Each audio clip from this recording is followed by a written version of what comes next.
Hello बच्चों, क्या हाल चाल? एकदम बढ़िया। तो हम लोग हीट एंड थर्मोडायनेमिक्स का लास्ट चैप्टर लेकर के आ गए हैं। आज हम लोग स्टार्ट करेंगे थर्मोडायनेमिक्स से। तो इससे पहले जो भी टॉपिक हम लोग पढ़े हैं, चैप्टर पढ़े हैं, उसको दिमाग में रखना। उसके बाद हम लोग जो है लास्ट टॉपिक ये पढ़ रहे हैं। टॉपिक नहीं बल्कि एक चैप्टर ही है। तो आज हम लोग पढ़ेंगे इंट्रोडक्शन टू थर्मोडायनेमिक्स। थर्मोडायनेमिक्स आखिर है क्या चीज़, इसको हम लोग समझेंगे। उसके बाद देखेंगे कि जो डिफरेंट मतलब आइडियल गैस हम लोग पढ़े थे, तो गैस दो तरह के होते हैं, एक होते हैं आइडियल गैस, एक होते हैं रियल गैस। तो जनरली रियल गैस को हम लोग स्टडी नहीं करते हैं, खास करके फिजिक्स में। अगर तुम केमिस्ट्री में पढ़ा होगा तो अच्छी बात है, जिसमें वन डर वाल इक्वेशन ऑफ गैस लगाया जाता है। लेकिन हम लोग यहाँ पे आइडियल गैस इक्वेशन PV=NR का ही इस्तेमाल करके काम चलाते हैं। उसके बाद थर्मोडायनेमिक प्रोसेस में अलग अलग टाइप के प्रोसेस होते हैं। जैसे कि अगर वॉल्यूम कॉन्स्टेंट रहता है तो उसको हम लोग बोलेंगे आइसोकोरिक प्रोसेस। प्रेशर कांस्टेंट रहेगा तो उसको बोलेंगे हम लोग आइसोबैरिक। और टेम्परेचर कांस्टेंट रहता है तो उसको आइसोथर्मल कहते हैं। तो इस टाइप के कुछ प्रोसेसेस होते हैं जिसके अंदर हम लोग वर्क डन निकालना सीखेंगे। अब पहले हम लोग जनरल तरीका सीखेंगे कि जो आइडियल गैस के द्वारा किसी भी सिस्टम के अंदर गैस जो वर्क करता है उसका फॉर्मूला क्या होता है। क्योंकि तुम लोग जो मैकेनिकल वर्क निकालने का फॉर्मूला क्या हम लोग पढ़े हैं, F.ds पढ़े हैं। तो यहाँ पे हम लोग जो कर रहे हैं ये नॉन मैकेनिकल है। कहने का मतलब यहाँ पे किसी भी तरह का डिस्प्लेसमेंट वगैरह नहीं होता है। लेकिन फिलहाल अगर हम देखेंगे तो वॉल्यूम ऑफ गैस जो होता है वो एक्सपेंड करेगा और कंप्रेस करेगा। अगर एक्सपेंड करता है तो उस समय देखते हैं कि वर्क डन जो होगी वो पॉजिटिव होता है। कुछ देर में ये सब पता चल जाएगा। और वॉल्यूम कंप्रेस करता है तो उसको कहते हैं कि वर्क डन जो है नेगेटिव हुआ है। तो जो वर्क डन यहाँ पे होता है वो केमिस्ट्री में जस्ट इसका उल्टा होता है। यहाँ पे work done by the gas लेते हैं पॉजिटिव, केमिस्ट्री में work done on the gas होता है पॉजिटिव, या work done by the surrounding positive होता है। तो जो हम लोग फिजिक्स में यहाँ पे कर रहे हैं उसको ही लेके चलना है। केमिस्ट्री में तुम्हारा क्या चक्कर है उसके ऊपर हम लोग डिस्कशन अभी नहीं करेंगे, वो केमिस्ट्री का चीज़ केमिस्ट्री में पढ़ना। तो सबसे पहले हम लोग समझते हैं कि थर्मोडायनेमिक्स क्या है। थर्मोडायनेमिक्स का एक्चुअल में मतलब क्या होता है कि थर्मोडायनेमिक्स है क्या चीज़। देखो, थर्मोडायनेमिक्स जो होता है वो जनरली किसी दो बॉडी के बीच में जब हीट का एक्सचेंज होता है तो हम लोग कहते हैं कि ये थर्मोडायनेमिक प्रोसेस है ये। अब थर्मोडायनेमिक प्रोसेस के अंदर हम लोग दो बॉडी के अंदर ही हीट का एक्सचेंज नहीं करते, बल्कि कभी कभार हीट का कन्वर्जन हम लोग मैकेनिकल एनर्जी में करते हैं, और मैकेनिकल एनर्जी का कन्वर्जन भी हीट के अंदर होता है। जैसे कि अगर तुम देख लो कि जितने भी व्हीकल्स होते हैं अभी भी अगर उसको देखा जाए तो वो पेट्रोल डीजल से ही चलता है। और पेट्रोल डीजल क्या करता है कि हीट प्रोड्यूस करती है, और हीट इंजन ये जो भी चल रहा है व्हीकल्स, अगर तुम देखो वो रोड पे, तो ये व्हीकल्स जितने भी हैं उसके अंदर हम लोग हीट के जरिए मैकेनिकल वर्क लेते हैं। क्योंकि हीट एनर्जी की वजह से ही वो चलना स्टार्ट करता है। अब जब चलता है तो वहाँ पे देखते हैं कि मैकेनिक्स फॉलो हो रहा है, मतलब मैकेनिकल वर्क हो रही है। तो जब एनर्जी का कन्वर्जन हीट एनर्जी से लेकर मैकेनिकल एनर्जी के अंदर हो या मैकेनिकल का हीट के अंदर हो, तो इस टाइप के प्रोसेस को हम लोग थर्मोडायनेमिक प्रोसेस कहते हैं या थर्मोडायनेमिक सिस्टम कहते हैं। तो थर्मोडायनेमिक्स के अंदर हम लोग स्टडी वही करते हैं जब हीट का ट्रांसफर होती है, हीट का एक्सचेंज होता है, या हीट एक फॉर्मेट में कन्वर्ट हो जाती है। दूसरे फॉर्मेट कौन सा, मैकेनिकल के फॉर्मेट में, और मैकेनिकल से फिर हीट के फॉर्मेट में आता है। तो इस टाइप के प्रोसेस को हम लोग कहते हैं थर्मोडायनेमिक प्रोसेस। तो यहाँ पे इस सब बातों को लिखे भी हैं। Thermodynamics is the mainly the study of heat exchange of heat energy between bodies के बीच में हो, and conversion of heat into mechanical energy and vice versa मतलब उल्टा भी मैकेनिकल से वो हीट में भी कन्वर्ट होगा। उसके बाद थर्मोडायनेमिक सिस्टम क्या है। थर्मोडायनेमिक सिस्टम मतलब क्या कि तुम ऐसा एक सिस्टम बना लो जिसके अंदर कोई गैस को रखो। अब गैस को रखने के बाद उस गैस के अंदर का प्रेशर, वॉल्यूम और टेम्परेचर जो क्या होगा वो एक फिक्स होगा। तो एक पार्टिकुलरली कलेक्शन ऑफ मॉलिक्यूल को हम किसी एक कंटेनर के अंदर या किसी वेसल्स के अंदर लेकर के रख दिए हैं, तो वो जो अंदर का टोटल पोर्शन गैस हो गया, उस गैस का प्रेशर, टेम्परेचर और वॉल्यूम हुआ है, तो ये एक क्या हो गया सिस्टम। और उससे बाहर जो भी चीज़ें, मतलब कि इन्वायरमेंट अगर देख लें तो बाहर का जो सिस्टम हो गया है तो उसको हम लोग कहते हैं सराउंडिंग। मतलब जो एक सिस्टम है जिसके अंदर हम गैस को रखे हैं उसका टेम्परेचर, प्रेशर एंड वॉल्यूम कुछ एक पार्टिकुलर फिक्स होगा। अब ये सिस्टम हो गया, और सिस्टम के बाहर कुछ भी है तो उसको हम लोग सराउंडिंग कहेंगे। सिस्टम के बाहर क्या है कि एयर है, हम हैं, तुम हैं, और पूरे यूनिवर्स है। तो यहाँ पे कह रहा है कि थर्मोडायनेमिक सिस्टम क्या है, तो collection of extremely large number of atoms. मतलब क्या करते हैं यहाँ पे, collection of extremely large number of atoms और molecule confined within a boundary, certain boundary. Certain boundary कब हम लोग लाएंगे, जब किसी कंटेनर के अंदर रखेंगे उसको, या किसी वेसल्स के अंदर रखेंगे। It has certain value of pressure, इसका सर्टेन वैल्यू प्रेशर का होगा, फिर volume and temperature. Is called thermodynamic system.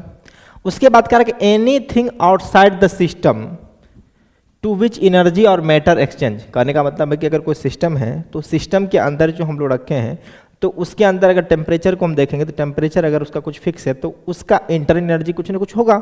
जैसे कि लास्ट क्लास में हम लोग पढ़े हैं कि इंटरनल एनर्जी का फॉर्मूला जो होता है वो होता है F/2 NRT। अगर कुछ टेम्परेचर है तो जिस टेम्परेचर पे होगा तो इस टेम्परेचर को हम लोग केल्विन में रखते हैं। तो उस गैसियस जो बाउंड्री बना है, जो सिस्टम बना है, थर्मोडायनेमिक सिस्टम जो बना है, उसका कुछ ना कुछ एनर्जी है। अगर हम टेम्परेचर को रेस करना स्टार्ट कर दिए, उसका टेम्परेचर को बढ़ाना स्टार्ट कर दिए, इसका मतलब सराउंडिंग से हम लोग करके हीट लेकर के उसके अंदर डाल दें, जिसकी वजह से उसका टेम्परेचर राइज कर रहा है। टेम्परेचर राइज करने का मतलब एनर्जी राइज कर रहा है। तो उसी तरह से कह रहा है कि यहाँ पे या तो एनर्जी चेंज करे या मैटर चेंज करे। अगर उस सिस्टम को हम लोग ओपन कर दें तो उसके अंदर से मॉलिक्यूल्स बाहर आ जाएगा, नंबर ऑफ मोल्स चेंज होना स्टार्ट हो जाएगा, तो वो मैटर भी चेंज कर सकता है। तो देखो अगर कोई थर्मोडायनेमिक सिस्टम है तो वो 3 तरह से हो सकता है पॉसिबल।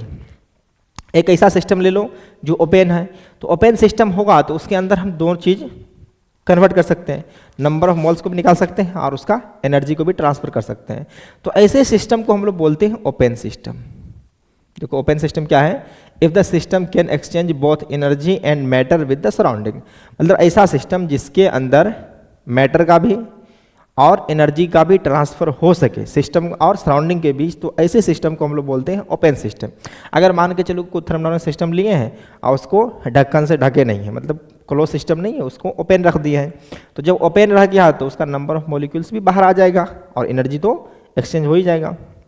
उसके बाद है एक क्लोज सिस्टम। क्लोज सिस्टम के अंदर क्या होती है कि इसमें एनर्जी का तो ट्रांसफर होगा और इसके अंदर मैटर का ट्रांसफर नहीं होगा। जैसे एग्जांपल ले लो इसका कि कोई प्रेशर कुकर है, प्रेशर कुकर को तुम ज़्यादा हीट कर दो, हीट करने के बाद जो है उसको तुम छोड़ दो, तो अब उसके अंदर जो मैटर है, जो नंबर ऑफ मोल्स है, कुछ भी सब्सटेंस है, तो वो तो चेंज नहीं करेगा, लेकिन उसका जो वॉल है वो डायथर्मिक है। कहने का मतलब है कि जो प्रेशर कुकर का जो पोर्शन है, वो जो वॉल है, जिसके वजह से वहाँ से एनर्जी निकल करके सराउंडिंग में आया था। क्योंकि शुरू में जिसमें खाना उसमें बनती है, अगर कुछ चीज़ें उसमें हम गर्म करते हैं तो उसका टेम्परेचर हाई होती है, तो टेम्परेचर हाई जब होता है तो उसका एनर्जी बहुत ज़्यादा है, और कुछ देर के बाद जब सराउंडिंग में उसको छोड़ देते हैं तो उसका टेम्परेचर धीरे धीरे कम होने लगता है। इसका मतलब है कि उस प्रेशर कुकर को बिना ओपन किए, मतलब उसमें किसी भी तरह का मैटर का एक्सचेंज किए बिना एनर्जी का ट्रांसफर हो गया है। तो ऐसे सिस्टम को हम लोग क्या कहते हैं, क्लोज सिस्टम, सिर्फ जिसमें एनर्जी का ही ट्रांसफर हो सकता है और in the form of heat.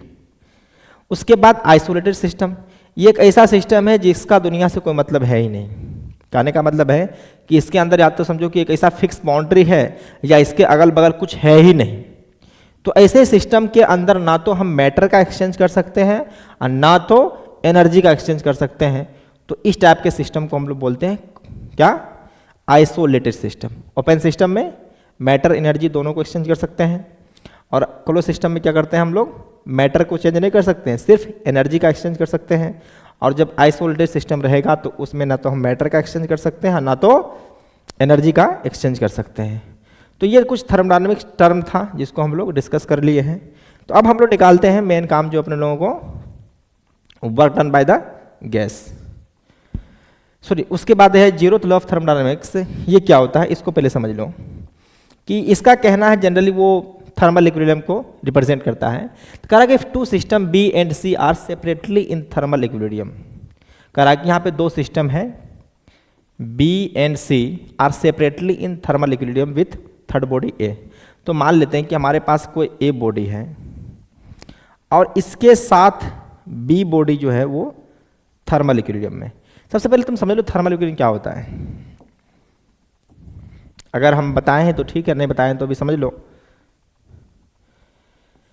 लिखो, if two bodies have equal temperature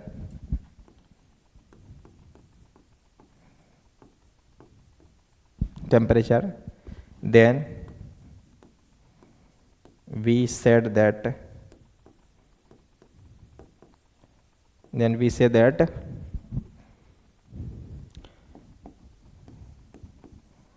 both bodies are in thermal equilibrium।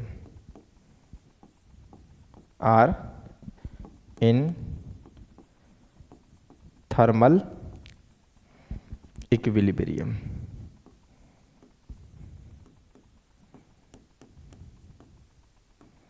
अगर मान लो कि हमारे पास दो बॉडी हैं, ये है और दूसरा बॉडी ये है। अब इन दोनों का टेम्परेचर अगर सेम है, कहने का मतलब टेम्परेचर ऑफ ए जो है वो टेम्परेचर ऑफ बी के बराबर है।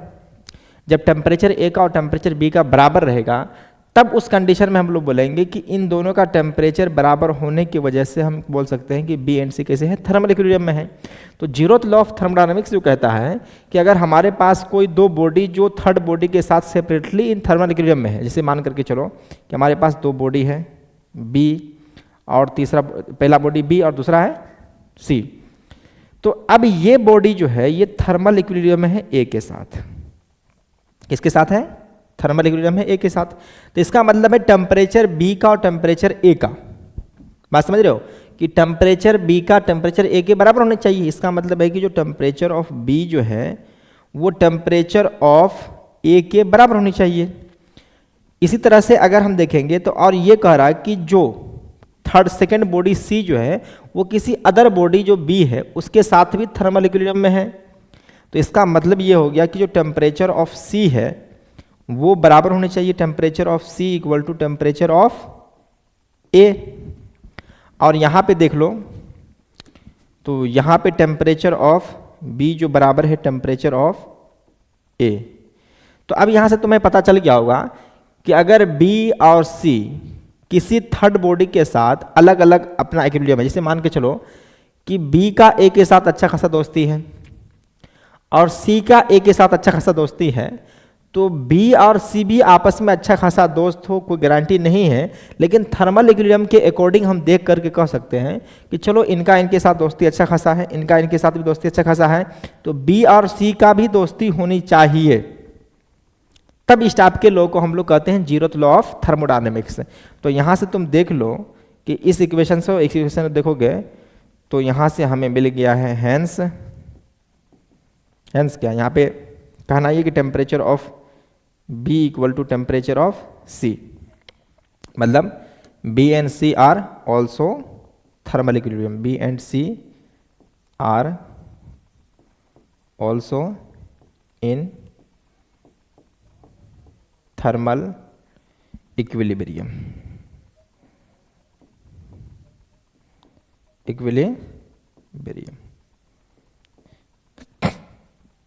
देखो यहाँ पे कुछ लॉजिक है कि अगर मान के चलो कि हम लोग कोई जब भी लॉ स्टार्ट करते हैं तो वहाँ पे क्या कहते हैं, first law, second law, third law, जैसे कि न्यूटन्स का तुम लोग देखा होगा मैकेनिक्स के अंदर कि फर्स्ट लॉ पढ़ते हैं, सेकंड लॉ पढ़ते हैं, थर्ड लॉ पढ़ते हैं। अगर यहाँ पे क्या जरूरत था कि हम लोग फर्स्ट लॉ सेकंड लॉ तो पढ़ते ही हैं थर्मोडायनामिक्स में, अंदर जीरोथ लॉ को क्यों पढ़ना जरूरी हो गया? तो देखो ये जीरोथ लॉ जो है वो कंसेप्ट ऑफ टेम्परेचर को लेकर के आया था। हालांकि फर्स्ट लॉ का और सेकेंड लॉ, फर्स्ट लॉ पहले आ चुका था, उसके बाद जो ऐसा बेसिक टर्म आया कि जिसको हम लोग बिना समझे फर्स्ट लॉ को समझ नहीं सकते थे। तो जब पहला फर्स्ट लॉ का नाम पड़ गया है तो अब कुछ एक ऐसा बेसिक बात था जिनको बताने के बाद ही फर्स्ट लॉ को हम लोग समझ सकते थे। तो वो फर्स्ट लॉ के बाद इसका डिस्कवरी हुआ है, जिसके वजह से इसको नाम जीरोथ लॉ कर दिया, उसके बाद फर्स्ट, उसके बाद सेकेंड लॉ। तो ये जो first zeroth law of thermodynamics जो है ये देता है कंसेप्ट ऑफ टेम्परेचर। it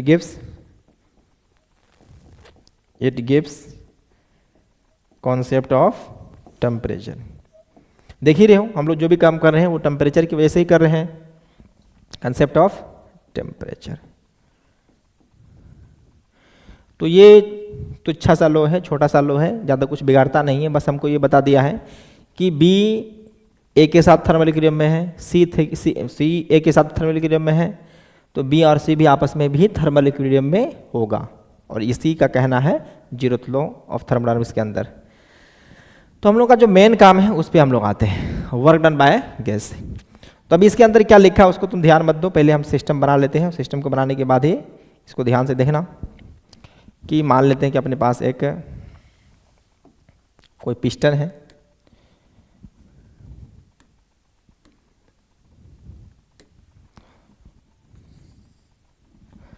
चलो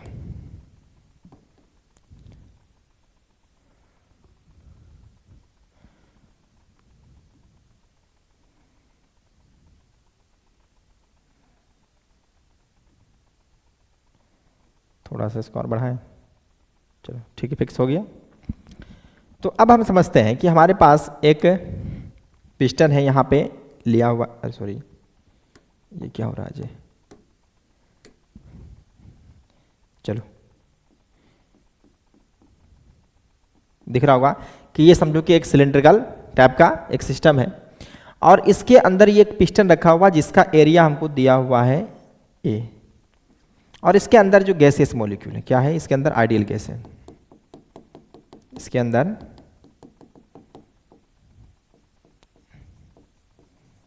आइडियल गैस है। अब मान करके चलो कि अगर ये पिस्टन कहीं पे नहीं जा रहा है तो इसके ऊपर क्या लगा रहा होगा, एक एटमॉस्फेरिक प्रेशर, एटमॉस्फेरिक प्रेशर लग रहा होगा, और इधर से लगा रहा होगा गैस प्रेशर, क्या लगा रहा होगा, इसके ऊपर लगा रहा pressure of the gas, sorry क्या लिख दिया ये, प्रेशर ऑफ द गैस। तो अब यहाँ पे दो सिचुएशन है कि अब क्या करेगा कि अगर गैस का प्रेशर एटमॉस्फेरिक प्रेशर से ज़्यादा हुआ है तो ये सिस्टम जो है, हालांकि हम अभी एटमॉस्फेरिक प्रेशर को हटा करके हमको सिर्फ देखना क्या है, हमें सिर्फ काउंट करना है प्रेशर ऑफ द गैस की वजह से ये पिस्टन जो है अभी इनिशियली यहाँ पे है।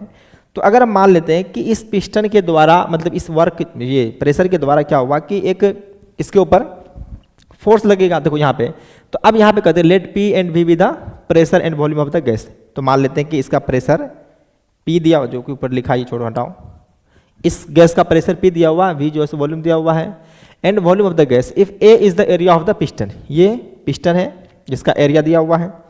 तो अगर हम देख लेंगे तो पिस्टन को बनाने के लिए हम इस तरह से भी कर सकते हैं, लो ये पिस्टन फिक्स कर देते हैं इस तरह से, ये इसके अंदर अटैच है, ये पिस्टन है, तो इसको हम दबा करके कंप्रेस भी कर सकते हैं और इसको ऊपर खींच करके एक्सपेंड भी कर सकते हैं।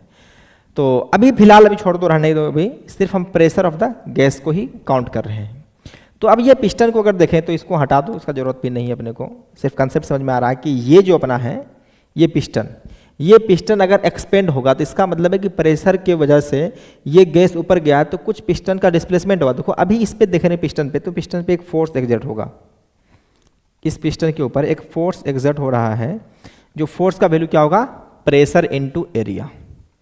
तो इसको हम लोग लिख सकते हैं pressure of the gas, pressure of the gas into area. अब इस फोर्स के वजह से मान लेते हैं कि कुछ देर बाद हमारा पिस्टन जो है ये मूव कर करके यहां आ चुका है, ये इस जगह पे पहुंच चुका है। तो अब मान लेते हैं कि कुछ देर के बाद ये कुछ डिस्प्लेसमेंट किया है, इसको हम लोग dx कंसिडर करते हैं, मतलब छोटा सा है क्योंकि दिखाने के लिए हम लोग इसको दिखा दिए। तो अभी देखो इसके ऊपर फोर्स तो अभी वही लग रहा है, pressure of the gas into, क्या लिख रहे हैं जी, गैस इनटू एरिया। तो ये फोर्स के वजह से इसका डिस्प्लेसमेंट हुआ कितना, dx। तो यहां पे work done by the work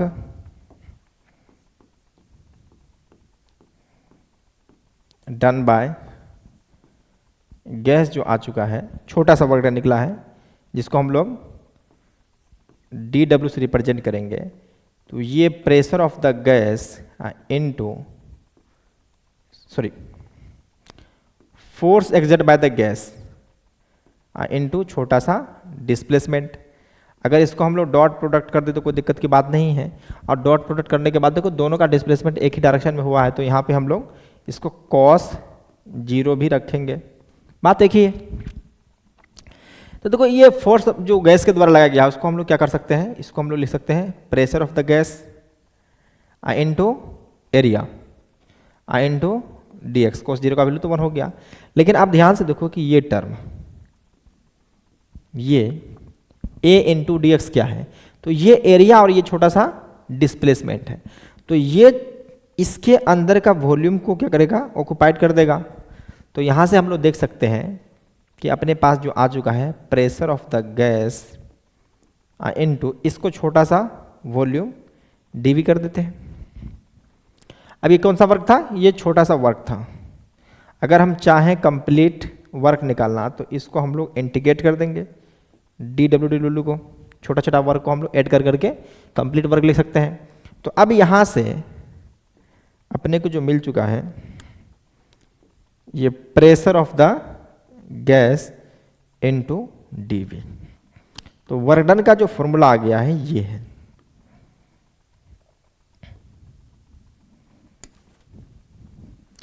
आज के बाद हम लोग जो देखो वर्क डन निकालने का क्या फॉर्मूला था अपने पास, इससे पहले F डॉट डी एस था, लेकिन आज के बाद हम लोग P इंटू डी वी भी कर सकते हैं। अब देखो ये P जो है जरूरी नहीं कि गैस का ही प्रेशर हो, अगर हम सिस्टम का प्रेशर लगाए, बाहर की तरफ से प्रेशर लगाए सराउंडिंग का, तो यहाँ पे सराउंडिंग का प्रेशर अगर जब दे देंगे तो यहाँ पे माइनस साइन देना पड़ेगा हमको, क्योंकि देखो अगर सराउंडिंग का प्रेशर नीचे की तरफ लग रहा है और डिस्प्लेसमेंट जो हुआ है ऊपर की तरफ हुआ है, तो दोनों का डायरेक्शन क्या हो गया? उल्टा हो जाएगा। तो जहाँ पे हम cos 0 लिखे थे उसको 0 ना लिख करके क्या लिखेंगे हम लोग? cos 180 लिखेंगे। और जब cos 180 लिखेंगे तो वो माइनस साइन ऑटोमेटिक दे ही देगा। तो ये हो चुका है हमको work done by the gas, ये जो निकला है वर्क डन बाय गैस। तो अब देखो ये work done by the gas जो हुआ है वो अलग अलग सिस्टम के लिए हम लोग अलग अलग डिफरेंट पढ़ेंगे, लेकिन जनरल फॉर्मूला जो अपने पास यही है। अब देखो यहाँ पे इस तरह का कुछ कंडीशन देख करके हम लोग इसको क्या कर सकते हैं? P डॉट डी का इंटीग्रेशन से हम लोगों को एक आइडिया भी लग रहा है कि अगर हम चाहें तो ये भी बता सकते हैं कि अगर मान लो कि हमारे पास प्रेशर वर्सेस वॉल्यूम का कोई कर्व दिया हुआ इस तरह का, तो अब area under the PV curve जो होगा ये वाला जो एरिया होगा, एरिया अंडर पीवी कर्व जो आएगा वो क्या आएगा? Integration of P dot d V equal to, इसी को तो हम लोग वर्क डन बोलते हैं। तो अब हमको पीवी ग्राफ दिया रहेगा तो V एक्सिस के ऊपर में हम लोग उसका एरिया निकाल देंगे तो हमें क्या मिल जाएगा? वर्क डन मिल जाएगा। अब देखो जरूरी नहीं कि हमें पीवी ग्राफ हो, अगर VP ग्राफ भी दिया रहेगा तो एक्सिस क्या कर देंगे हम लोग? इस तरफ ले लेंगे। जिस तरह से अभी यहाँ पे P है तो V की तरफ लिए हैं, तो अगर V यहाँ पे आ जाएगा तब भी हम लोग V की तरफ ही लेंगे। जैसे कि फॉर एग्जाम्पल तौर पर देख लो, अगर मान के चलो कि हमारे पास वॉल्यूम इस पे दे दिया, प्रेशर इस पे दे दिया है और कर्व कुछ इस तरह से है, तो उस समय हम लोग जो एरिया लेंगे वो इस एक्सिस पे लेंगे, ये वाला एरिया लेंगे। क्लियर है? ऐसा नहीं कि पी के एक्सिस पे ले लो। अगर इसको उल्टा दिया है तो हम लोग को कोई दिक्कत नहीं है, अरे हमको तो लेना हमेशा है वी एक्सिस पे ही, चाहे वो वाई के जगह पे हो चाहे एक्स के जगह पे हो, कोई फर्क पड़ने वाला नहीं है। तो हम लोग अलग अलग प्रोसेस को पढ़ते हैं। तो सबसे आसान चीजें हैं, पहले जो आता है कि अगर मान करके चलो कि हमारे पास कोई थर्मोडायनामिक सिस्टम है, जैसे कि मान लेते हैं कि हमारे पास कुछ ये है,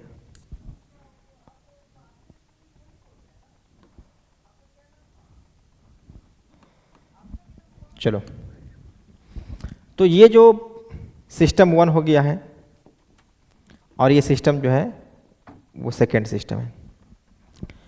तो इनिशियली मान लेते हैं कि इसके पास प्रेशर P1 है, वॉल्यूम V1 है और टेम्परेचर T1 है।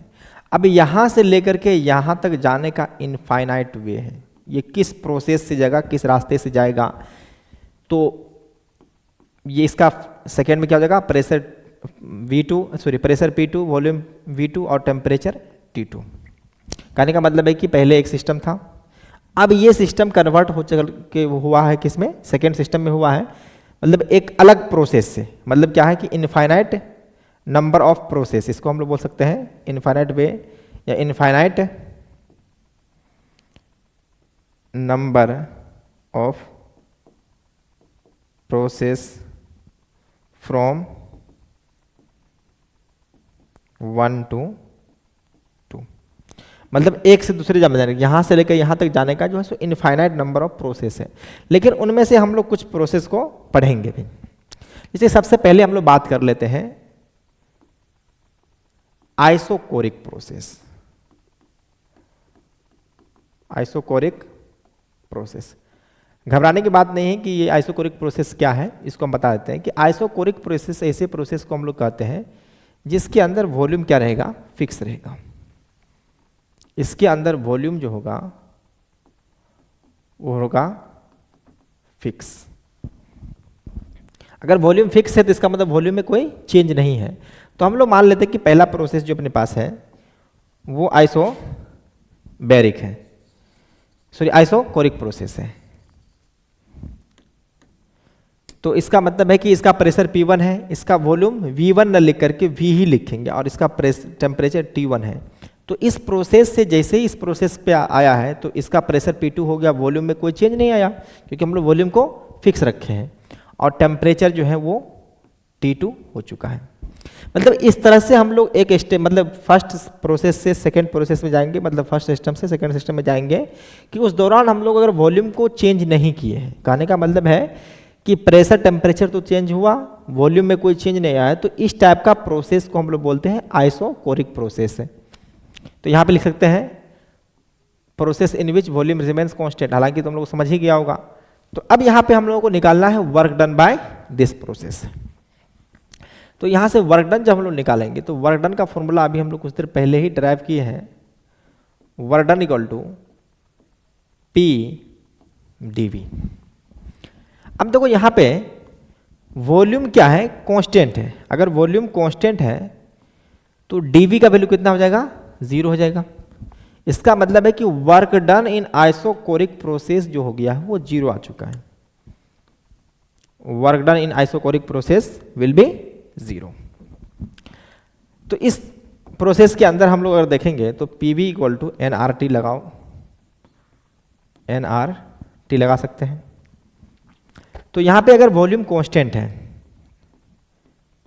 तो इसको n R by V into T भी कर सकते हैं, और ये क्या है हमारे पास सम कांस्टेंट है, ये वाला टर्म जो है वो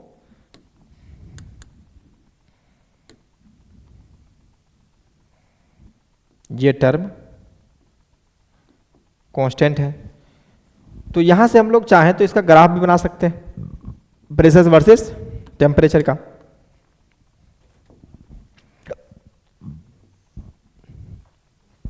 चलो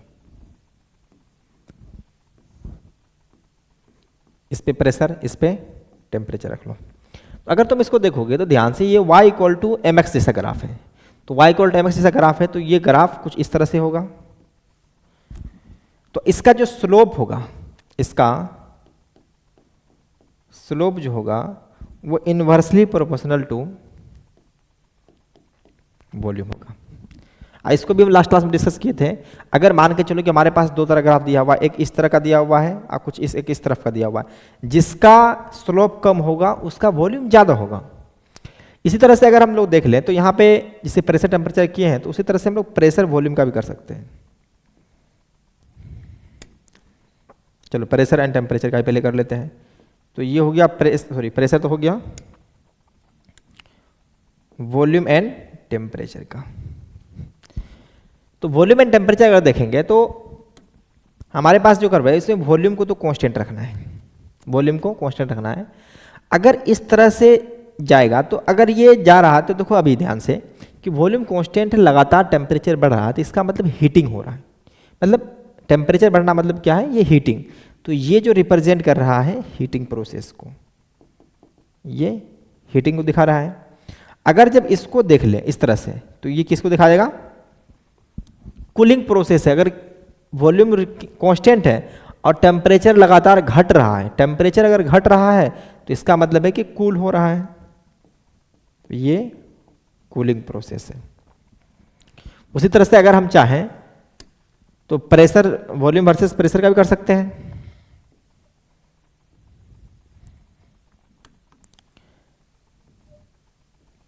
चलो इस पे प्रेशर रखो, इस पे वॉल्यूम रखो। तो वॉल्यूम को क्या होना है, वॉल्यूम को कांस्टेंट रहना है। तो वॉल्यूम को जब कांस्टेंट रहना है तो वॉल्यूम कांस्टेंट इस तरह से हो जाएगा, देखो अगर इस तरह से अगर चेंज करेंगे तो ये वी एक्सिस में चेंज आएगा, तो प्रेशर में तो चेंज आ रहा है लेकिन वॉल्यूम में चेंज नहीं आ रहा है। देखो प्रेशर अगर लगातार बढ़ रही है, यहाँ ध्यान से देखो कि अगर हम प्रेशर को बढ़ा रहे हैं तो क्या हो रहा है, टेम्परेचर बढ़ रहा है। तो इसका मतलब है कि जब इस तरह से प्रोसेस होगा इस तरफ से, तो अगेन ये प्रोसेस जो है वो हीटिंग का है। क्लियर है? प्रेशर बढ़ रहा है इसका मतलब टेम्परेचर भी बढ़ रहा है। अब इसका उल्टा देखो, अगर ये एरो लगा दी इसका मतलब क्या, प्रेशर घट रहा है, प्रेशर घट रहा है साथ साथ टेम्परेचर भी घट रहा है। तो ये एरो रिप्रेजेंट कर रहा है कूलिंग को। किसको कर रहा है रिप्रेजेंट? कूलिंग को। तो हम लोग देख लिए इसके अंदर जो भी ग्राफ पॉसिबल हो सकता था उसको भी बना लिए हैं। अगर डेंसिटी का तुम लोग देखना चाहो तो डेंसिटी भी सेम टू सेम होता है, प्रेशर और डेंसिटी लगभग अप्रोक्सीमेट सेम ही होता है, प्रोपोर्शन के साइन में होता है। तो वर्क डन जो होता है आइसोकोरिक प्रोसेस के अंदर वो 0 होता है। और इंटरनल एनर्जी का फॉर्मूला हम लोग देखे थे, तो इंटरनल एनर्जी का फॉर्मूला लास्ट क्लास में जो पढ़े हैं वो delta U equal to n sorry F/2 NR delta T. तो ये था internal energy, change in internal energy of the ideal gas. ये है, इसको लास्ट क्लास में हम लोग पढ़ चुके हैं, change in internal energy of ideal gas. Clear है? तो अब इस तरह से हम लोग इसको देख लिया आइसोकोरिक प्रोसेस क्या है। अब चलते हैं हम लोग सेकेंड प्रोसेस में। तो मेन काम था हम लोगों को आइसोकोरिक प्रोसेस के अंदर वर्क डन निकालना। तो वर्क डन जो आइसोकोरिक प्रोसेस के अंदर आया है वो आया है 0। चलो नेक्स्ट देखें हम लोग, work done by the gas. सबसे जो इंपॉर्टेंट है, मतलब इंपॉर्टेंट तो नहीं कह सकते हैं, मतलब कि इंपॉर्टेंट तो सब है। तो सेकेंड आता है आइसोबैरिक प्रोसेस। हालांकि उसको आइसोकोरिक को हम लोग उसके अंदर वर्क देखेंगे तो उसको नोट करके ही कर सकते हैं, लेकिन हम लोग उसको अच्छा से भी देख लिए कि उसके अंदर किस तरह का ग्राफ पॉसिबल हो सकता था। तो अब है आइसोबैरिक प्रोसेस। आइसोबैरिक प्रोसेस कहने का मतलब प्रेशर कांस्टेंट रहेगा, उसका क्या रहेगा, प्रेशर रिमेन्स कांस्टेंट। इसका मतलब प्रेशर कांस्टेंट है। तो अब हमको वर्क डन निकालना है। तो वर्क डन जैसे ही निकालना है तो वर्क डन का फॉर्मूला क्या था, integration of P into d. अब जब प्रेशर कांस्टेंट है तो इस प्रेशर को हम लोग बाहर कर सकते हैं, इंटीग्रेशन ऑफ dV। अगर टोटल कंप्लीट वर्क सॉरी ये dW नहीं बल्कि W का वर्क, ये वर्क डन था। तो अब जो वर्क डन अपने को आया है वो देख लो, dV का इंटीग्रेशन अगर देखेंगे तो हम लोग V final minus V initial भी कर सकते हैं। चलो करने के बाद dV करते जाएंगे तो उसको फाइनल माइनस इनिशियल कर देंगे। चलो एक स्टेप और कर देते हैं,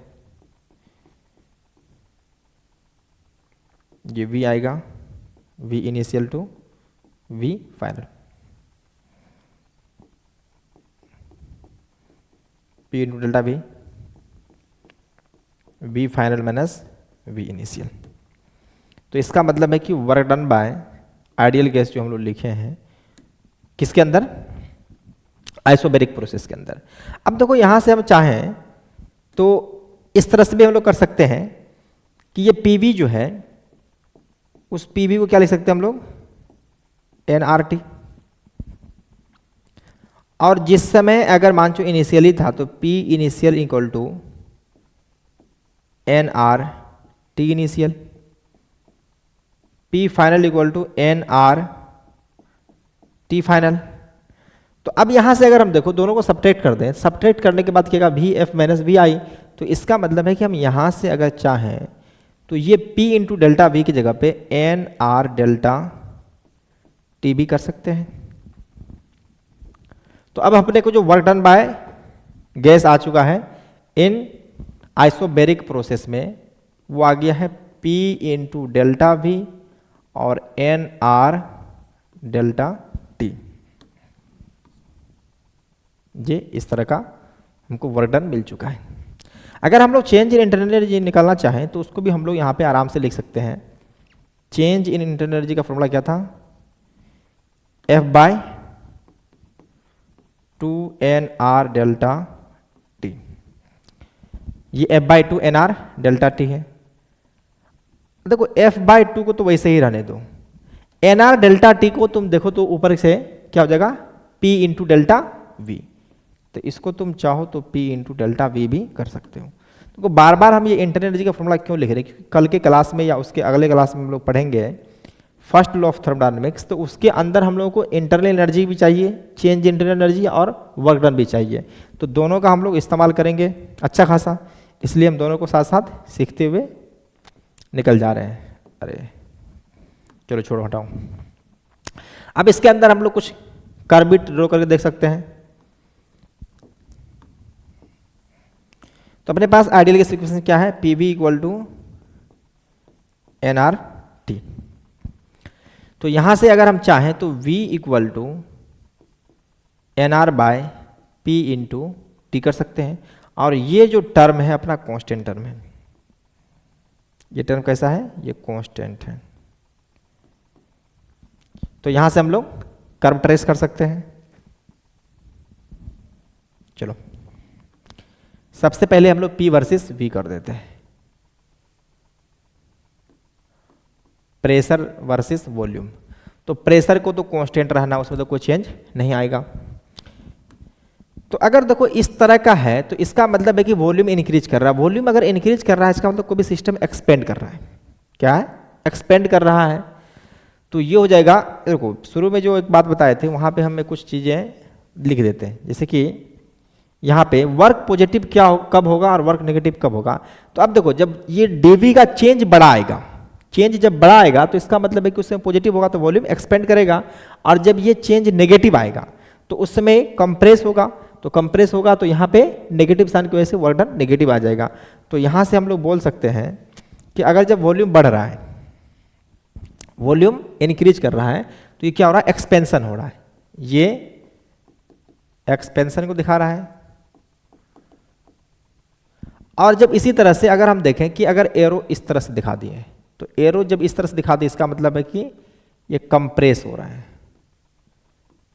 ये कंप्रेशन को दिखा रहा है। जिस तरह से हम लोग देखे थे कि हीटिंग हो रहा था, कूलिंग हो रहा है, उसी तरह से यहां पे भी देख सकते हैं। उसके बाद हम देखें तो सेकेंड जो हम लोग देखने वाले हैं, चलो PV इक्वल टू nRT दिया ना, तो वॉल्यूम वर्सेस टेम्परेचर देख लेते हैं। वॉल्यूम वर्सेस टेम्परेचर, अगर यहाँ पे टेम्परेचर लिए हैं तो टेम्परेचर को केल्विन में ही लेके चलेंगे, क्योंकि हम लोग सिर्फ सिंगल टेम्परेचर को बात कर रहे हैं। अगर चेंज इन टेम्परेचर रहे तो उस समय हम लोग डिग्री सेल्सियस लिख के चाहे केल्विन लिख के बात एक ही होता है। लेकिन जिस समय सिंपल T लिखा हो, सिंगल T लिखा हो, तो वहाँ पे केल्विन में ही टेम्परेचर रखेंगे। तो अब यहाँ पे देखो कि V equal to nR by P into T, जहाँ पे P हम लोग जानते हैं कि कॉन्स्टेंट है। तो ये कर्व जो होगा इसका straight line passing through the origin, और इसका स्लोप जो होने वाला है वो क्या होगा, inversely proportional to pressure. Inversely proportional to pressure. अगर टोटल स्लोप देखें तो क्या आ गया, nR बाय P आ गया है। तो वॉल्यूम वर्सेस टेम्परेचर भी ड्रॉ कर लिए हम लोग। उसके बाद देखो तो यहां से हम लोग प्रेशर वर्सेस टेम्परेचर भी ड्रॉ कर सकते हैं। प्रेशर वर्सेस टेम्परेचर, तो यहां पे प्रेशर और यहां पे टेम्परेचर है। तो प्रेशर में तो कोई चेंज आएगा नहीं। अगर एरो इस तरह से दिया हुआ है, देख लो, तो इसका मतलब टेम्परेचर बढ़ रहा है, और टेम्परेचर जब बढ़ रहा है तो PV इक्वल टू nRT में P तो कांस्टेंट है, टेम्परेचर बढ़ा है, इसका मतलब साथ साथ वॉल्यूम भी बढ़ रहा है। तो इसका मतलब है कि ये वाला जो साइन हो गया वो एक्सपेंशन का हो गया। क्या हो गया, ये एक्सपेंशन का। जस्ट इसका उल्टा कर देंगे तो ये क्या हो जाएगा, कंप्रेशन। ये कंप्रेशन का। अब देखो जनरली हम लोग जानते हैं कि ये कर्व को देख करके P इंटू डी जो होता है वो एरिया अंडर PV कर्व को भी हम लोग रिप्रेजेंट कर सकते हैं।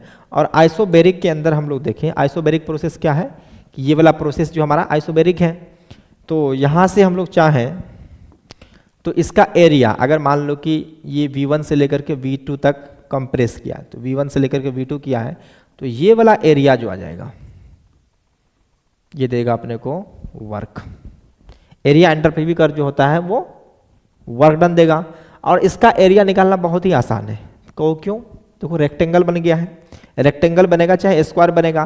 तो चाहे रेक्टेंगल हो चाहे स्क्वायर हो, उस सिचुएशन में हम लोगों को एरिया निकालना बहुत आसान है, क्योंकि बिना इंटीग्रेशन के ही फिगर को देख करके हम लोग उसका एरिया को फाइंड कर सकते हैं फॉर्मूला लगा करके। रेक्टेंगल है तो एल इंटू बी, अगर स्क्वायर है तो ए स्क्वायर हो जाएगा, और एवं ट्रेपेजियम हो पैरेललोग्राम हो तब भी हम उसका फाइंड कर सकते हैं, चाहे ट्रायंगल हो। तो हम लोग आइसोबैरिक प्रोसेस को देख लिए, इसके अंदर किस तरह से वाटर निकालते हैं। उसके बाद नेक्स्ट जो अपने पास आने वाला है आइसोथर्मल प्रोसेस।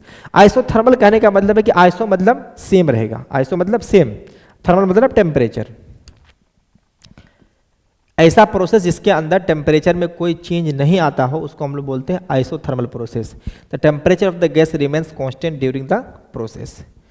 तो अब हम लोग जानते हैं कि जो वर्क डन का फॉर्मूला होता है dV equal to P into d का, सॉरी सीधा वर्क डन ही लिख दो, integration of P into D.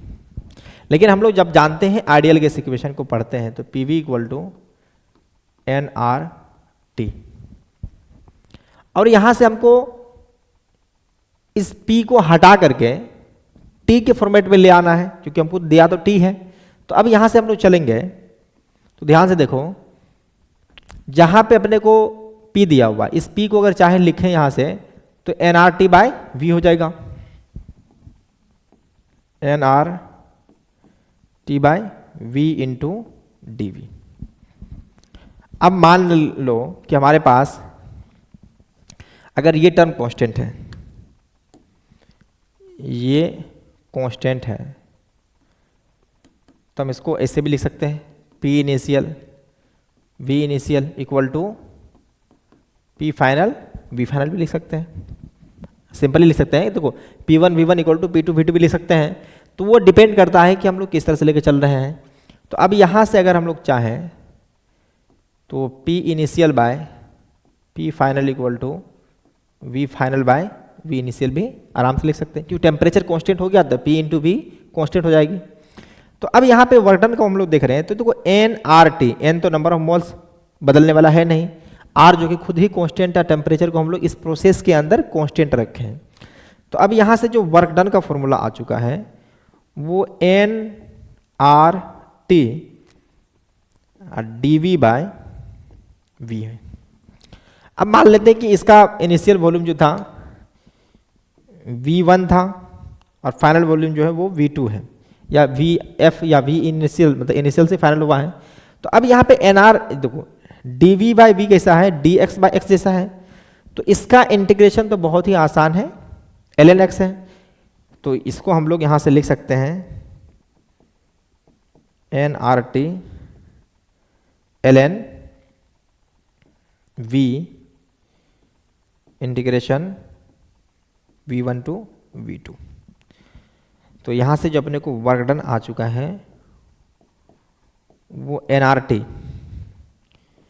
छोटा सा प्रोसेस देखो V2 माइनस V1 करेंगे तो ये आ जाएगा V2 बाय V1।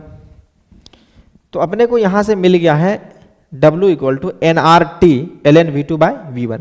इसको थोड़ा सा चाहे तो हम इसको एक्सपेंड भी कर सकते हैं। जहाँ पे V2 बाय V1 लिखा हुआ है उसी तरह से देखो यहाँ पे जस्ट उल्टा है, VF बाय V इनिशियल था तो उल्टा हो गया। तो यहाँ पे अगर हम चाहें तो इसके फॉर्मेट में, प्रेशर के फॉर्मेट में nRT ln P1 bye P2 भी लिख सकते हैं, P1 बाय P2 लिख सकते हैं। तो अब देख लो इसको, इवन हम लोग डेंसिटी भी लिखना चाहें तो यहाँ पे लिख सकते हैं, जहाँ पे P1 है वहाँ पे ρ1 भी लिख सकते हैं और डिवाइड बाय ρ2 भी लिख सकते हैं। तो इस तरह से अगर तुम देखो तो तुम्हारे पास फटाफट क्या मिल चुका है, ये work done by ideal gas in isothermal process.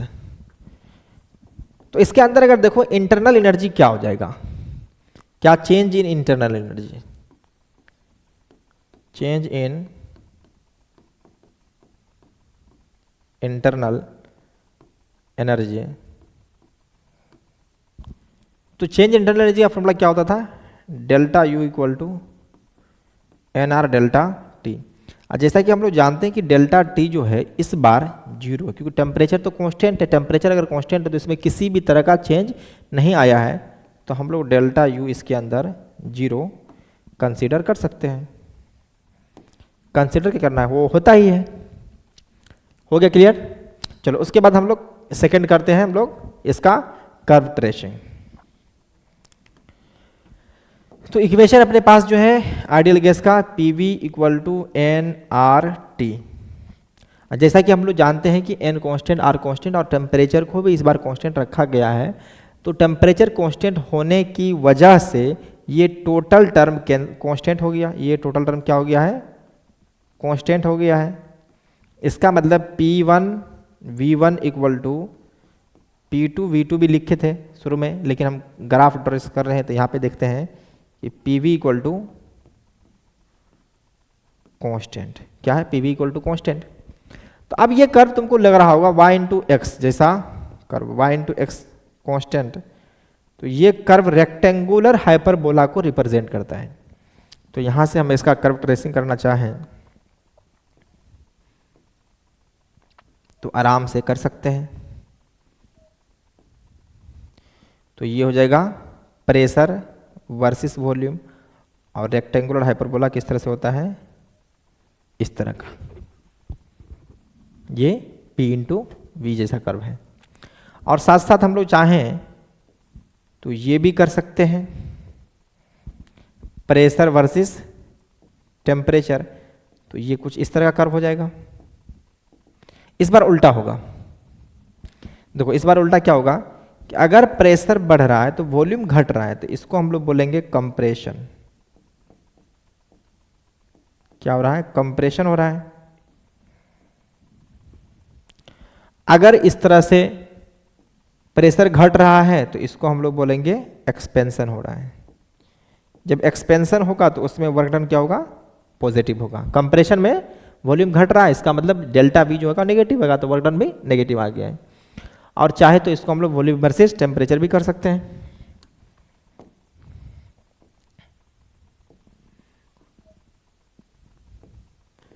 Volume versus temperature, तो ये कुछ इस तरह का कर्व आ जाएगा, जिसमें देखो टेम्परेचर में कोई चेंज नहीं आ रहा है, सिर्फ वॉल्यूम में चेंज आ रहा है। या तो वॉल्यूम इंक्रीज होगा, एक्सपेंशन होगा, या तो डिक्रीज होकर के कंप्रेशन होगा। या तो ऊपर बढ़ सकता है वॉल्यूम, या तो घट सकता है, लेकिन टेम्परेचर में कोई भी चेंज नहीं आएगा। तो इस तरह से हम लोग देख लिए कि चेंज इन इंटरनल एनर्जी में वर्क डन किस तरह से निकाले हैं। और ये देखो ये तीन प्रोसेस तो हम लोगों को पढ़ना ही पढ़ना था, आइसोकोरिक, आइसोबेरिक और आइसोथर्मल। और इन सब प्रोसेस के अलावा एक अलग प्रोसेस पढ़ते हैं जिसका नाम है पॉलीट्रोपिक। कहने का मतलब वो कोई प्रोसेस है नहीं, हम लोग एक अपने तरह से एज्यूम कर लिए हैं कि अगर कुछ इन सारे प्रोसेस में अगर नहीं होकर के कुछ इस तरह से हुआ प्रोसेस जो कि अभी हम लेने वाले हैं, तब कैसे वर्क डन निकालेंगे।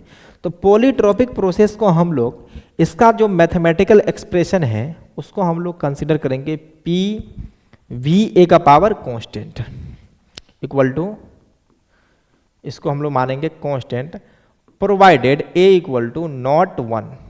देखो अगर 1 हो जाए तो क्या दिक्कत है, अगर 1 हो जाएगा तो दिक्कत क्या हो जाएगा कि PV इक्वल टू nRT होता है, तो वहाँ पे टेम्परेचर कांस्टेंट हो जाएगा। तो अगर 1 हो गया तो वो टेम्परेचर कैसा हो जाएगा, सॉरी ये प्रोसेस कैसा हो जाएगा, आइसोथर्मल हो जाएगा। तो हम लोग इस तरह से लिखे हैं PV का पावर A। अगर कोई भी फॉर्मेट में रहे तो हम इसको इस फॉर्मेट में ला करके तब जा करके उसको हम लोग प्रोसेस को प्रोसीड करेंगे। तो सबसे पहले हमारे पास क्या है कि इसका वर्क डन निकालना है। वर्क डन निकाला हो जाएगा तो उसके बाद हम लोग चेंज इन इंटरनल एनर्जी के बारे में भी कुछ बात कर लेंगे। तो इसमें ग्राफ हम लोग ड्रॉ नहीं कर सकते। ग्राफ कैसे ड्रॉ करेंगे, क्योंकि हमको ये पता ही नहीं कि A का वैल्यू क्या है। A का वैल्यू इतना तो पता है कि 1 नहीं होनी चाहिए, 0.5, 0.6, 0.7 कुछ भी हो, 1 के अलावा माइनस में भी हो सकता है, पॉजिटिव में भी हो, प्लस में भी हो सकता है, कुछ भी चलेगा, लेकिन 1 नहीं होनी चाहिए। तो इस टाइप का जब एक्सप्रेशन हमको दिया रहेगा, जरूरी नहीं है कि हमको इस टाइप का दिया रहे। अगर मान के चलो कि TVA का पावर कांस्टेंट दिया रहे तो इस T को हम लोग रिप्लेस करेंगे P के फॉर्मेट में, PV इक्वल टू nRT जैसे इक्वेशन है, तो वहाँ से T को एलिमिनेट कर करके हम लोग P लिखेंगे, उसके बाद जाकर के इसको सॉल्व करेंगे। अरे बाबा,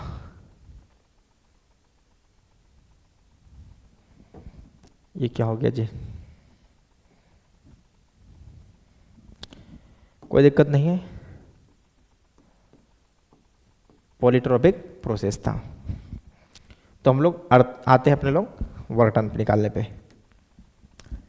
तो जैसा कि हम लोग जानते हैं कि वर्क डन का formula integration of P dot d V. अब यहां पे p को एलिमिनेट कर देते हैं। जैसे कि मान लेते हैं कि अपने पास जो पी वी ए का इंटू के कर देते हैं। क्लियर है? और साथ साथ एक ये भी कर लेते हैं कि इसको हम लोग P इनिशियल, V इनिशियल का पावर A और P फाइनल और V फाइनल का पावर A कर सकते हैं। तो इसका ज़रूरत पड़ेगा हम लोगों को।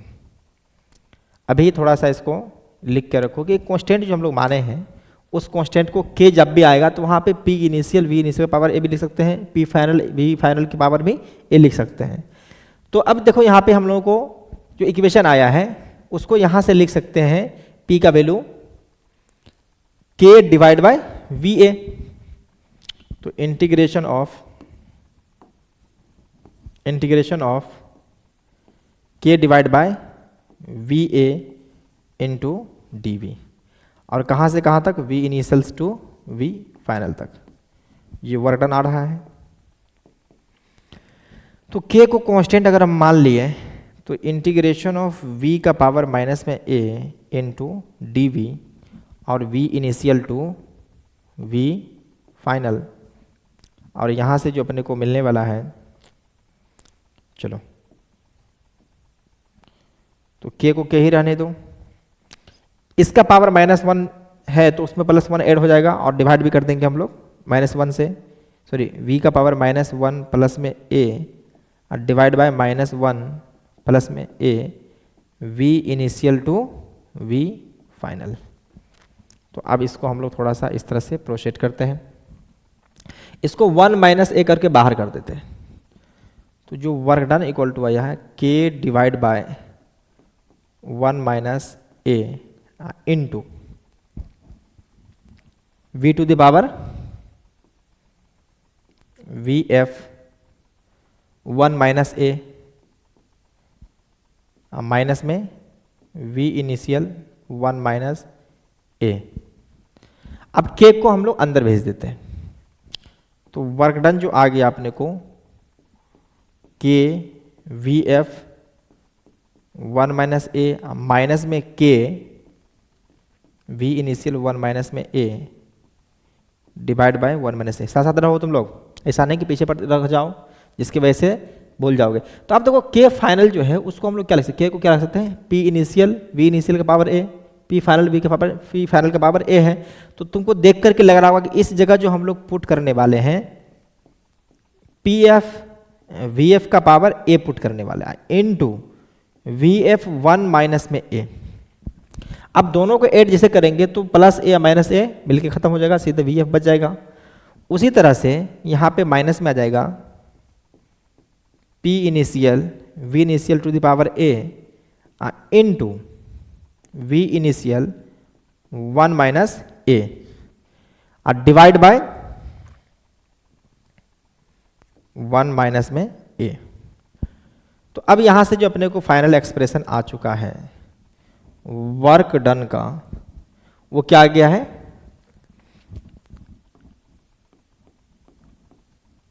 PF VF minus PI VI divide by 1 - A। आप देख लो कितना अच्छा एक्सप्रेशन आ चुका है। अगर हम इसको चाहे ना तो कुछ इस फॉर्मेट में भी लिख सकते हैं। अगर हम चाहें तो देखो इसको हम मिटा देंगे फिर PV इक्वल टू NRT। अगर यहां पे हम PF VF कर दिए तो यहां पे क्या कर देंगे? TF कर देंगे। उसी तरह से सॉरी PI VI इक्वल टू NRTI कर सकते हैं। अब इन दोनों को सब्ट्रैक्ट जैसे करेंगे तो NR तो कांस्टेंट हो जाएगा।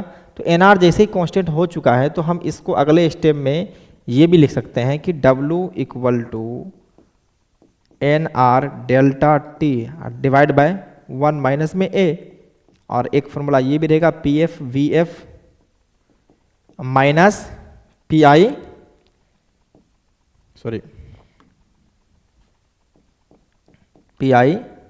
We I divide by 1 minus में ए।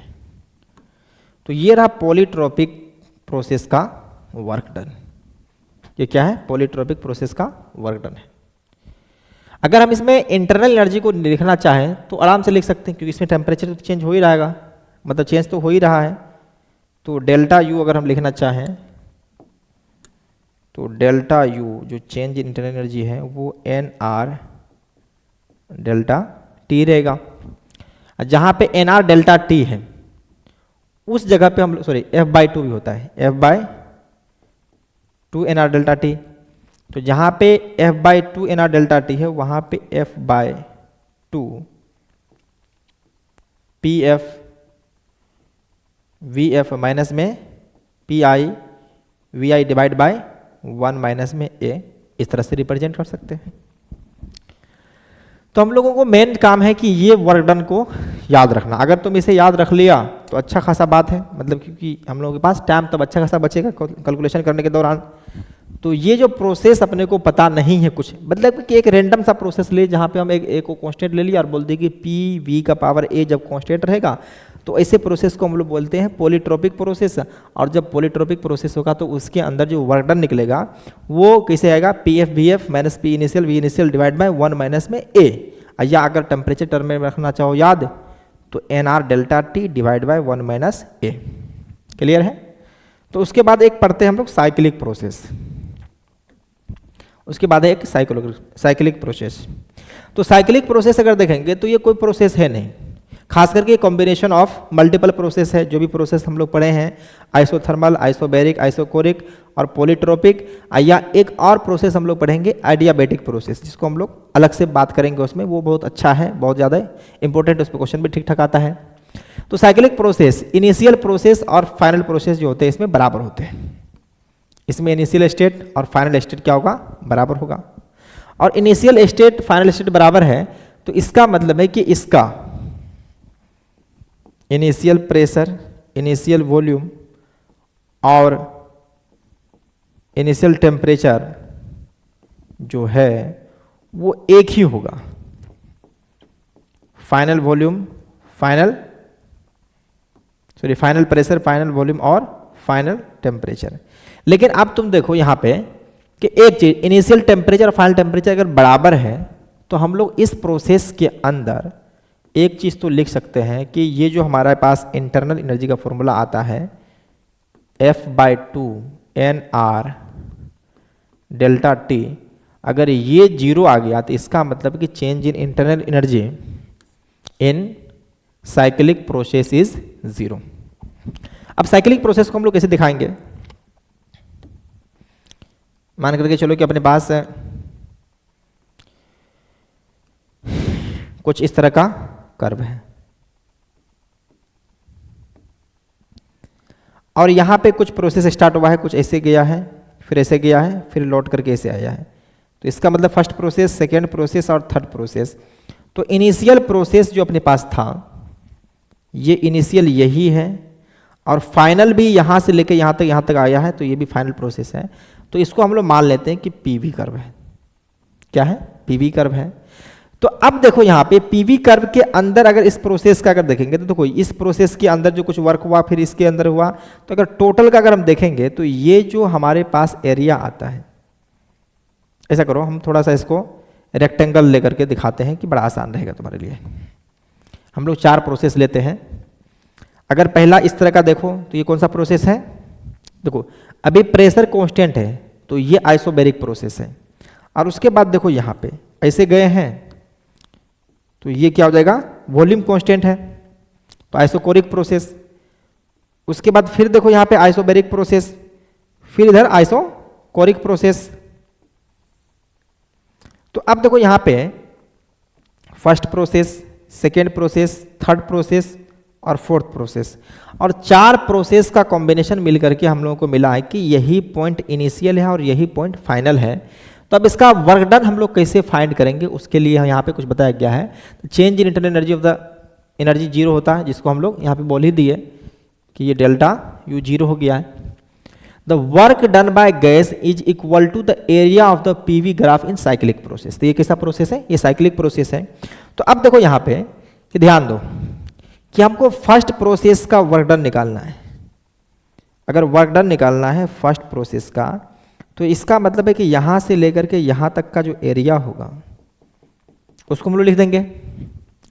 और ये सेकेंड प्रोसेस है, तो सेकेंड प्रोसेस का एरिया कितना होगा? क्योंकि चेंज इन वॉल्यूम जीरो है तो इसमें कोई भी वर्क डन नहीं आया है। इसका कुछ ना कुछ ये वाला एरिया रहा, तो मान लेते हैं इसको A1 है। और जो हमारे पास W2 है वो तो जीरो है। और W3 देख लो,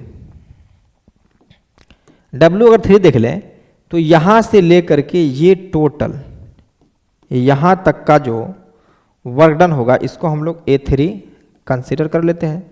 और जो हमारे पास ये थर्ड प्रोसेस हो गया और ये फोर्थ प्रोसेस है।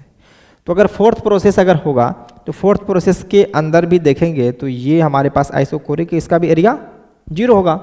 लेकिन हमको नेट वर्क डन निकालना है। नेट वर्क डन निकालना है तो उसको W1 प्लस W2 प्लस में W3 प्लस में W4 कर देते हैं। अब ध्यान से देखना है कि अगर ये देखेंगे तो ये वाला जो वॉल्यूम घट रहा है, ये वाला वॉल्यूम अगर घट रहा है तो इसका मतलब है कि ये वाला हमारे पास नेगेटिव आनी चाहिए, ये नेगेटिव आनी चाहिए। और ये वाला वॉल्यूम अगर इंक्रीज कर रहा है, देखो वॉल्यूम बढ़ रहा है तो ये वाला पॉजिटिव है, तो ये टर्म पॉजिटिव ये टर्म नेगेटिव है। तो उस सिचुएशन में देखो W1 क्या हो गया है? A1 पॉजिटिव, W2 जीरो और W3 जो है सो माइनस में A2, ये जीरो हो गया। तो यहाँ से आ गया है कि A1 माइनस में A2। कहने का मतलब है कि अगर हम इस तरह से लेकर के चलें, इस तरह से लेकर के चलेंगे तो जब वॉल्यूम घटेगा तो उस सिचुएशन में हम लोगों को लेना है वर्क डन नेगेटिव, और जब वॉल्यूम बढ़ेगा तो वर्क डन पॉजिटिव।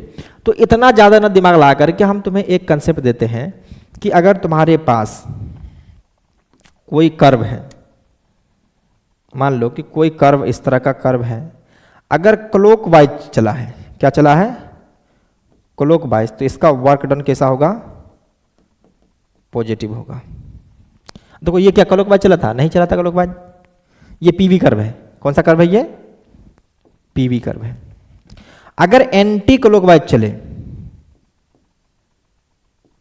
मान लो कि अपने पास जो इस बार कर्व है कुछ इस तरह से चला है, एंटी क्लॉकवाइज है, तो ये जब एंटी क्लॉकवाइज है तो इसका वर्क डन क्या हो जाएगा? नेगेटिव। Work done negative. ये क्या है? पीवी कर्व है। और जस्ट उल्टा हम एक बार कह देते हैं कि कभी कभार उल्टा हो सकता है कि हमारे पास जो कर्व आएगा वो V वर्सेस P दे दे। क्या कर दे? V वर्सेस P दे दे। और हमें यहाँ पे कोई एक ऐसा प्रोसेस दे दिया है कि जिसके अंदर क्लॉकवाइज चल रहा है। क्या चल रहा है? क्लॉकवाइज चल रहा है। तो देखो यहाँ पे ये ग्राफ का जो एक्सिस था उसको रिवर्स कर दिया है, तो हम लोग कंसेप्ट को भी रिवर्स कर देंगे। अब कहने का मतलब देखो ध्यान से यहाँ पे कि अगर इसको हम इस पे एक्सिस पे रखेंगे तो अभी देखो यहाँ से लेकर के यहाँ तक अगर देखेंगे तो वॉल्यूम क्या हो रहा है कि बढ़ रहा है, तो इसका पॉजिटिव हो जाएगा।